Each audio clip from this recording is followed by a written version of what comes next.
আসসালামু আলাইকুম, সবাইকে গ্রাফিক ডিজাইন উইথ ফ্রিল্যান্সিং ক্লাসে স্বাগতম। আজকে আমাদের ক্লাস নেওয়ার উদ্দেশ্য হচ্ছে আমাদের কিছু সমস্যা নিয়ে কথা বলা। টপিক হবে আমাদের ম্যানুপুলেশন। আমাদের ম্যানুপুলেশনে কী কী সমস্যা আছে আমরা তা নিয়ে আজকে একটু আলোচনা করব। আমি নর্মাল ম্যানুপুলেশন নিয়ে আগে ক্লাস করাইছি। আজকে প্রোডাক্ট ম্যানুপুলেশন, যেটা আমাদের মার্কেটের ভ্যালু সবচেয়ে বেশি। প্রোডাক্ট ম্যানুপুলেশনটা কি, ফার্স্ট এটা নিয়ে আলোচনা করি। প্রোডাক্ট ম্যানুপুলেশন হচ্ছে আমাদের যে দ্রব্যটা আছে, যেমন ধরে আমরা প্রাণ কোম্পানির একটা ঠান্ডা, মানে যেটাকে আমরা জুস বলি বা শরবত বলি, ওই জুসটার যে আমরা অ্যাডটা করি, অ্যাডের মধ্যে দেখা যায় বিভিন্ন যে, আচ্ছা আমি এখানে একটা আপনাদের উদাহরণ দিয়ে দিই। এই যে দেখেন এখানে 7 আপটাই, আমরা এখানে 7 আপটাই দেখতেছি। 7 আপটা কোথায় আছে? মাঠের মাঝখানে। ছবি রেজলিউশনটা অনেক বাজে। মাঠের মাঝখানে আছে, প্লাস একটা বল আছে। এখন আমাদেরকে একটু বলেন যে মাঠের মাঝখানে এখানে 7 আপের যে ক্যানটা আছে, ওই ক্যানটা কি দাঁড়ায় থাকা সম্ভব? অবশ্যই না। এই জিনিসটাকে বলা হয় ম্যানুপুলেশন, মানে অবাস্তবিক জিনিস। আজকে আমরা ওই অবাস্তবিক জিনিসগুলোর মধ্যে আমাদের কি সমস্যা হয়? আমাদের সমস্যাটা হয় আমরা ডিজাইন তৈরি করতে পারি কিন্তু জিনিসটা রিয়েলিস্টিক হয় না। কেন রিয়েলিস্টিক হয় না? এক নম্বর সমস্যা হচ্ছে আমাদের ছবি ম্যানেজ করা। ম্যানুপুলেশন সম্পূর্ণটাই ডিপেন্ড করে ছবির উপরে। আপনার ছবি যত হাই কোয়ালিটি বা ছবি যত একুরেট হবে, ম্যানুপুলেশন দেখতে তত সুন্দর হবে, তত রিয়েলিস্টিক একটা ভাইব আসবে। যেমন এখানে একটু আমরা আসি, এখানে কি দেখতে পাইতেছি আমরা? এখানে একটা সম্ভবত এটা কি শরবত, আচ্ছা আমরা জানি একটা জুস। এই জুসটা কি হাওয়াতে বাঁচতেছে। এখানে আমার কি কি লাগতেছে? এখানে আমার ওই জুসের বোতলটা লাগতেছে, একটা আমার পিছনে ব্যাকগ্রাউন্ড লাগতেছে, একটা এরকম যে বাতাসে ওরে, এটা কি বলে, আচ্ছা যেটাই আপনারা বুঝে নিন, ওই জিনিসটা আমার লাগতেছে। এখানে আমার কমলা লাগতেছে। এই সবগুলো জিনিস আমার একুরেট হইতে হবে। আমি আপনাদের এই জিনিসটাই দেখাই। এখানে যে জিনিসটা, এটা পোক কোম্পানির বাইরে, এটা সম্ভবত অ্যারাবিয়ান একটা কোম্পানি। এটা পোক যে আমাদের যে এটা কি বলে ক্রিম চিজটা আছে, এটার জন্য আমার কি লাগবে? ফার্স্টে আমার ব্যাকগ্রাউন্ড লাগবে। ব্যাকগ্রাউন্ডে কি আছে? এখানে আমার পাহাড় জাতীয় যে গরু টরু নিয়ে যাবে একটা ব্যাকগ্রাউন্ড আছে। এখানে পুকের যে প্রোডাক্টটা ওইটা আছে। এখানে আমার যে রসুন আছে, রসুন বলে না কি বলে, আচ্ছা ধরে নিন রসুন। এখানে আছে টমেটো আছে, আমার একটা টেবিল। তাহলে এখানে কয়টা ছবি লাগতেছে আমার? ও আবার এখানে দেখেন একটু বাম পাশে ঝাড় বলি আপাতত, পাতার ঝাড়, এটা আছে। এখন কথা হচ্ছে আমি তো অনেকগুলো নাম জানি না। আমি যে মেনুগুলোটা তৈরি করবো অনেকটা তো আমি নামই জানি না, এগুলো আমি খুঁজে বের করবো কেমনে? আজকে আমাদের ক্লাসে ওই জিনিসটা নিয়ে আমরা আলোচনা করবো, একটা ছবি কেমনে আমরা খুঁজে বের করতে পারি একদম একুরেট ভাবে। প্রথম ডিজাইনারের মেইন হচ্ছে আপনি অন্যের ডিজাইনকে কপি করবেন। যতক্ষণ পর্যন্ত আপনার ডিজাইনটা 100% কপি হচ্ছে, ততক্ষণ পর্যন্ত আপনি ডিজাইনার হতে পারবেন না। কেন হতে পারবেন না? আপনার তো ডিজাইন কোয়ালিটিকে ঠিক করতে হবে। এই জন্য ফার্স্টে আমি অন্যের ডিজাইনটা কপি করব। এখন আমার কথা হচ্ছে আমি এই সেম টু সেম ডিজাইনটা কপি করার জন্য আমার ওই ব্যাকগ্রাউন্ডটা দরকার। মানে ব্যাকগ্রাউন্ডের নাম কি আমি জানি না, জানি। এখন আমার ওই ব্যাকগ্রাউন্ডটা খুঁজে বের করা দরকার। এখন আমি কি করব? এই ছবিটাকে কষ্ট করে আমি ডাউনলোড করে নিব, সেভ ইমেজ অ্যাজ। যদি আমরা ফোনের মধ্যে করি, ফোনের মাধ্যমে ম্যানুপুলেশন করা সম্ভব না। অনেকে কি করে, ফোনের যে ফটোশপ ভার্সন আছে ওইটাই ইউজ করে। তাদের জন্য ছবিটা আগে সেভ করে নেবেন। আচ্ছা এখানে একটু সমস্যা হচ্ছে, সমস্যা কি? না কোনো সমস্যা নাই। এখানে আমার, আচ্ছা আমি এটার নাম দিলাম 25। তারপরে এটা আমি কোথায় যেতেছে? ডাউনলোডে যেতেছে। আমি সেভ দিয়ে দিলাম, হয়ে গেছে। এখন আমার কথা হচ্ছে আমি কেমনি এটা খুঁজে বের করবো যে আমার এই ছবিটা।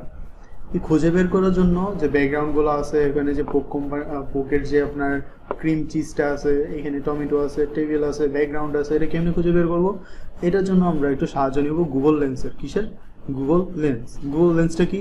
আমরা যখন এখানে সার্চ বারে আসি, দেখেন এখানে একটা ক্রস আছে যেটাকে বলে ক্লিয়ার। এখানে একটা মাইক্রোফোন আছে যেখানে আমরা ভয়েস দিতে পারি। এখানে আছে একটা গুগল লেন্স। এই গুগল লেন্স দ্বারা আমরা কি করি? ছবি আমরা খুঁজি। এই গুগল লেন্সে ক্লিক করবো, করার পরে এখানে আপলোড ফাইল, এখানে আপলোড করে দিব আমার ওই ছবি যেটা আমি ডাউনলোড করছিলাম। কোথায় আছে? আমার ডাউনলোড ফাইলে আছে। এখানে আমি ক্লিক করবো, করার পরে আমি ছবিটা ওপেন করতেছি। একটু সময় দিবেন থাকে। ছবিটা আমার রেজলিউশন অনেক বাজে। আচ্ছা এখানে আমার দেখেন এটা সিলেক্ট হয়েছে। আমি একটু যদি নিচে আসি, তাহলে দেখবেন ওই যে সেম টু সেম আমার বোতলটা চলে আসছে। এই যে একদম সেম টু সেম। এটা একদম সেম বলা উচিত না। আচ্ছা এখানে চিকনটা আছে, আমি এটাই নিয়ে আবো তো। আচ্ছা এটা আমি, আচ্ছা এই যে এটা হচ্ছে আমার ওই ছবিটা। সিঙ্গেল ছবিটা পাইলে ভালো হতো। আর যেহেতু আমি সিঙ্গেলটা পাইতেছি না, আমি ডাবলটাই নিব। রাইট ক্লিক, সেভ ইমেজেস, দেখি পিএনজি আকারে আছে, থাক পিএনজি আকারে সমস্যা নেই। যদি পিএনজি আকারে না থাকে, জেপিজি আকারে থাকে, আমি ধরেন এটা আমি জেপিজি আকারে নিতেছি। রাইট ক্লিক করলাম, করার পরে আচ্ছা এখানে আমার ওই এক্সটেনশনটা দেওয়া নাই, আমি এক্সটেনশনটা অ্যাড করে নিই কষ্ট করে। Save images type. আচ্ছা এই এক্সটেনশনের মাধ্যমে কি হয়, এই এক্সটেনশনের মাধ্যমে আমরা যে কোনো ছবিকে এক ক্লিকে আমি এটা বিভিন্ন ফরম্যাটে আমি কনভার্ট করে দিতে পারি। যেরকম এটা আমার কি ফরম্যাটে আছে, আমি যদি সেভ করতে চাই পিএনজি ফরম্যাটে আছে, আমি চাইতেছি কি এটা জেপিজি ফরম্যাটে ডাউনলোড করব। কিসের জন্য আমি জেপিজিতে ডাউনলোড করব, যেন আপনাদের ব্যাকগ্রাউন্ড রিমুভ করে আমি দেখাইতে পারি। তাই জন্য আমি কি করব, এটাকে আমার পিএনজি ডাউনলোড করে আবার জেপিজিতে কনভার্ট করতে হবে। এত ফেসেল থেকে আমি রাইট ক্লিক করব, করার পরে আমার এখানে একটা অপশন আসছে কুইক সেভ ইমেজেস, এখান থেকে আমি জেপিজি ফরম্যাটে ডাউনলোড করে দিলাম। দেখেন এখন আমার ফরম্যাটটা জেপিজিতে ডাউনলোড হয়ে গেছে। আচ্ছা তাহলে আমার এখানে যে ক্রিম চিজ চলে আসছে। এখন আমি আবার উপরে যাই, ছবিটাতে একটা ক্লিক করলাম, করার পরে এখন আমি কি সিলেক্ট করতেছি, আমি ব্যাকগ্রাউন্ড সিলেক্ট করতেছি, আমার ব্যাকগ্রাউন্ডটা দরকার। ব্যাকগ্রাউন্ড সিলেক্ট করলাম। আচ্ছা আমি নিচে আসি, একদম দেখেন আমার সেম টু সেম ব্যাকগ্রাউন্ডটা চলে আসছে। এটাকে আমি সেভ করব। আচ্ছা এটা দেখেন এবিআই ফরম্যাট আমাদের ফটোশপ ওপেন হবে না, তখন আমি কি করব, রাইট ক্লিক ওই সেভ ইমেজেস, এখান থেকে আমি জেপিজি ফরম্যাটে এটা ডাউনলোড করে নিব। আবার আমি ছবিতে যাই, যাওয়ার পরে কি নিব, আমার টেবিলটা প্রয়োজন। আমি ক্লিক করলাম, করার পরে আমার একটু এটা ছোট করে দিব, এটা এতটুকু দিয়ে এটা আমি এতটুকু দিয়ে দিলাম। আমি নিচে যাব, আমি দেখি টেবিলটা আসছে কিনা। না আমার টেবিল এখন আসে নাই। আমি আবার একটু ছবিটাতে লেগে যাই, যাওয়ার পরে আর একটু যদি এটা বাড়ায় দিই তাহলে আশা করি চলে আসার কথা। দেখি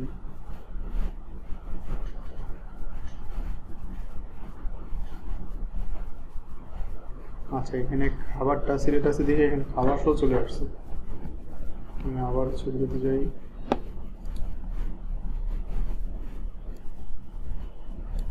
ছবিটার রেজলিউশনটা অনেক খারাপ, যার জন্য এরকম সমস্যা হচ্ছে। রেজলিউশনটা ভালো হয়ে যেত ইজিলি।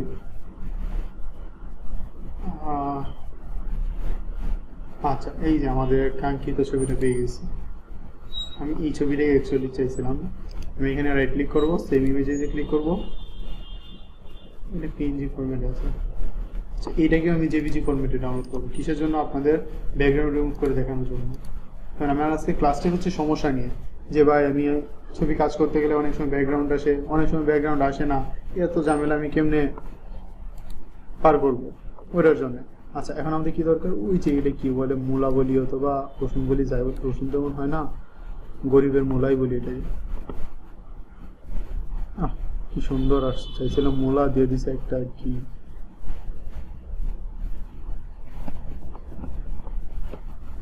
এই কষ্ট করে মূলা দে। আচ্ছা আমি এত রকম সিলেক্ট করে দিলাম, লিখি কি আসে, কুক সহকারে চলে আসবে। ওই যে আবার কুক চলে আসছে, কুক দরকার নাই রে, আমার সালাদ দরকার, সালাদ।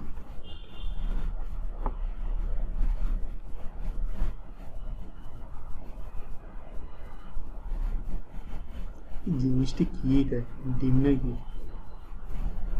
যায় আছে, আমি জানি কি বলবো।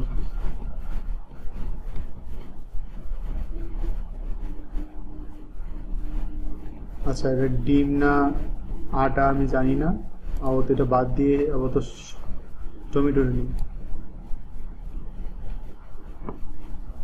দেখি ওই টাইপের টমেটো পাই কিনা। চাইছি টমেটো, দিয়ে দিচ্ছে স্ট্রবেরি। বাহ, এটাই হচ্ছে আমাদের গুগল। আচ্ছা এখন আমরা একটু সার্চে আসি, এখানে আমরা কষ্ট করে লিখে দিই, নতুন একটা ট্যাব নিতেছি, এখানে লিখে দিই টমেটো কি, টমেটো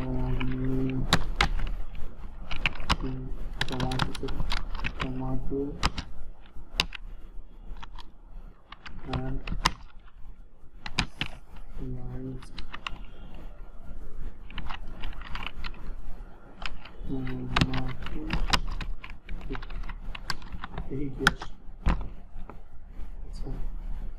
খুব সুন্দর স্লাইস করা দিয়েছে, এটা আমি আসতেও চাইছিলাম।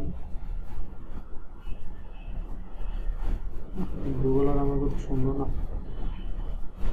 আচ্ছা এখানে এটা আছে, আবার আমি এটারই কাজ চালাই দিব, কারণ আমাদের ক্লাসটা অনেকটা লং হয়ে যেতেছে। আপাতত আমি দুই সাইডে টমেটো বসাই দিতেছি, ওইটা নিয়ে একটু গবেষণা করাবো, কারণ ওইটা কি আসলে আটা না ডিম কিছুই বুঝতেছি না। এখন আসি আমি ফটোশপে আসি। ফটোশপে আসার পরে আমি কিন্তু প্রত্যেকটা ছবি জেপিজিতে ডাউনলোড করছিলাম, বারবার বলতেছি আমি কিন্তু পিএনজি কোনো ছবি নেই নাই। পিএনজি কি কোন পিছনে কোনো ব্যাকগ্রাউন্ড থাকবে না, পিএনজি ছবিতে কাজ করলে সহজে কাজ করা যায়, মানে ছবিটা ওপেন না করে প্লেস করা যায়। আচ্ছা, এখন আমি এখানে কি করব, আমি ওপেনে ক্লিক করব, করার পরে আমার কোথায় ছিল, ডাউনলোডে ছিল। এখান থেকে আমি মেইন ব্যাকগ্রাউন্ডটা নিয়ে আসবো, আগে ব্যাকগ্রাউন্ডটা নিয়ে আসছি। আচ্ছা, আশা করি কি করব, আমি এখানে তালাটা খুলবো, খোলার পরে আমার কি দরকার, ওই টেবিলটা দরকার। এখন আপনি এখানে যদি ফাইলে ক্লিক করে পরে প্লেস এমব্লেমটা ক্লিক করেন, তাহলে কি হবে, এখানে ক্লিক করলে এখানে দেখেন টেবিলটার উপরে সাদা একটা ব্যাকগ্রাউন্ড আছে, আমি এখানে দিলাম, প্লেস করলাম। ও আচ্ছা, সরি, এটা পিএনজি করেছিল, ভুলে গেছিলাম। আচ্ছা, তাহলে ভাগ্যটা ভালো, এখানে আমাদের কোনো মানে কি বলবো, উপরে কোনো সাদা কিছু ছিল না, নাহলে আমার এটাকেও আবার আলাদা করে তুমি ওপেন করা লাগছে, এতটুকু হয়ে গেছে সেটা কি ভালো এটা। আচ্ছা, আসুক, সমস্যা নাই। এখানে কি করবো, ওই যে বুকের যে চিজটা আছে ওইটাকে আমি এখানে প্লেস এমব্লেমটা ক্লিক করে দিই। আচ্ছা, এখানে আমি এটা এমব্লেম করতে পারবো না, কেন করতে পারবো না, কারণ এখানে আমার দেখেন এটা ব্যাকগ্রাউন্ড আছে, আমার শুধু একটা দরকার, দুইটা দরকার না। তখন আমি কি করবো, এটাকে আপাতত বাদ দিয়ে দিলাম। এখান থেকে আমি ফাইল থেকে ওপেন করবো, ওপেন, কারণ কিসের জন্য, ওই ফাইলটার মধ্যে কাজ করা লাগবে, যেটার মধ্যে কাজ করা লাগবে না ওইটাকে আমরা প্লেস এমব্লেম করে আনবো, আর যেটা কাজ করা লাগবে এটা আমি ওপেন করে আনবো। ওপেন করে আনার পরে কি করব, কষ্ট করে আমি ধরেন আমি এখান থেকে এটা ডিলিট করে দেবো। ডিলিট করার জন্য সব থেকে সেফ ওয়ে হচ্ছে আমি এখান থেকে মার্কি টুলটা সিলেক্ট করলাম, করার পরে এখানে আমি ব্যাকগ্রাউন্ডে সাদা কালার করে দেবো।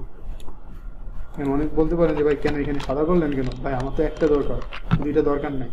এখন আমি কি করতে পারি, আমি এখানে যে ম্যাজিক টুল আছে, ম্যাজিক টুলে যদি ক্লিক করি সবটাই সিলেক্ট করে ফেলছি। আচ্ছা, আমি এখানে কী করবো, সিলেক্টে যাবো, যাওয়ার পরে সিলেক্ট অ্যান্ড মাস্ক, এখান থেকে আমি সিলেক্ট সাবজেক্টে ক্লিক করবো, দেখি তারা সাবজেক্টটা সিলেক্ট করে কি করে না। হ্যাঁ, করে ফেলছে।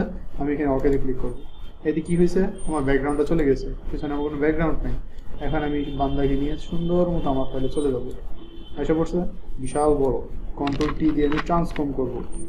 আমি ফাইলটা ছোটো করে নিই, নেওয়ার পরে এখান থেকে আমি এটা ট্রান্সফর্ম করবো। ট্রান্সফর্ম মানে কি, আমি এটা ছোটো করতেছি, ছোট বড় করা যায়, ঘোরানো যায়, যেভাবে সেভাবে কাজ করা যায় ট্রান্সফর্মের মধ্যে। একটু বেশি বড় হয়ে গেছে না?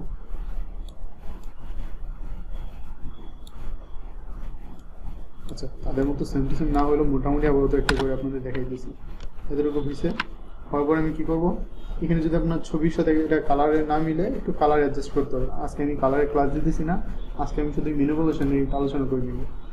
আমি আবার প্লেস এন্ড এমব্লেমে ক্লিক করলাম, কিসের জন্য, ওই টমেটোর জন্য। এখানে টমেটোরও দেখেন ব্যাকগ্রাউন্ড আছে, তাহলে আমি এটা নিতে পারবো না। তখন আমার কী করা লাগবো, এখন আমার করতে হবে এটাকে আবার ওপেন করতে হবে। ফাইলে যাবো, যাওয়ার পর ওপেনে ক্লিক করবো, করার পরে ওই টমেটোরে ক্লিক করে ওপেন করবো। সেম আগের মতো সিলেক্ট অ্যান্ড মাস্ক, এখান থেকে সিলেক্ট সাবজেক্টে ক্লিক করবো, একটু ওয়েট করবো আমাদের সাবজেক্টটা সিলেক্ট হওয়ার জন্য। এখান থেকে ওকেতে প্রেস করে দিলাম, আমার ব্যাকগ্রাউন্ড চলে গেছে। এটাকে নিয়ে আমার মেইন ফাইলে চলে যাবো। আসছি, বিশাল বড় একটা ফাইল চলে আসছে। আবার কন্ট্রোল টিতে চাপ দিব, ট্রান্সফর্ম করবো। এটাকে আমি ট্রান্সফর্ম করে আমি এটাকে ছোটো করতেছি। তারপরে আমার ফাইলে নিয়ে আসি, এটাকে আমি আরও ছোটো করবো।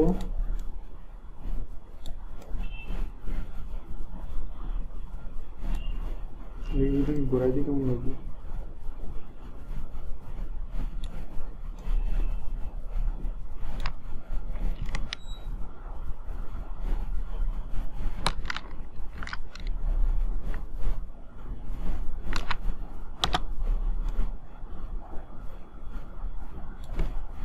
কন্ট্রোল অর্ডারে চাপ দিলাম, দেওয়ার পরে এটা আবার কন্ট্রোল টিতে ট্রান্সফর্ম করবো। কন্ট্রোলের চাপটা ধরে রেখে এটাকে আমি এই পাশে আবার দেখাই দিতেছি, আবার এন্টার। আচ্ছা, এরপরে এখানে মনে একটা জবজারের মতো ছিল না, আমি আবার একটু পিকে যাই। যাওয়ার পরে আবার আমি একটু গুগল লেন্সের সাহায্য নিব। যে গুগল লেন্স ক্লিক করলাম, আমি ফাইলটাকে আবার আপলোড করবো। জবজারের নামটি আমি আসলে জানি না। যখন আমরা কোনো কিছুর নাম জানবো না, তখনই আমরা কি করব, ওই গুগল লেন্সের সাহায্য নিয়ে নেব। গুগল লেন্সের সাহায্য নিয়ে নিলে আমাদের কাজটা অনেকটা সহজ হয়ে যাবে। কারণ আমি দেখেন আমি নাম জানি না, কী লেগে সার্চ করলে আসবে তাও জানি না। আচ্ছা, আমি জবজার চাইছিলাম, তারা আমার সারা বাংলাদেশে জবজার দিয়ে দিয়েছে। আমি এই জবজারটা ভালো লাগছে, এটার মধ্যে ক্লিক করি, তারপরে সেভ ইমেজ করলাম। এটা WEBP ফরম্যাট আছে, এটা হবে না। আমি রাইট ক্লিক সেভ ইমেজেস থেকে আমি জেপিজি ফরম্যাট ডাউনলোড করে নিলাম। ফটোশপে আসবো, আশা করে কন্ট্রোল ওপেন করবো, আবার জবচারটাকে নিয়ে নিলাম। নেওয়ার পরে প্যান টুলটা নিতে এখানে আমি লেসো টুলটা নিতেছি, নিয়ে আমি এতটুকু সিলেক্ট করতেছি।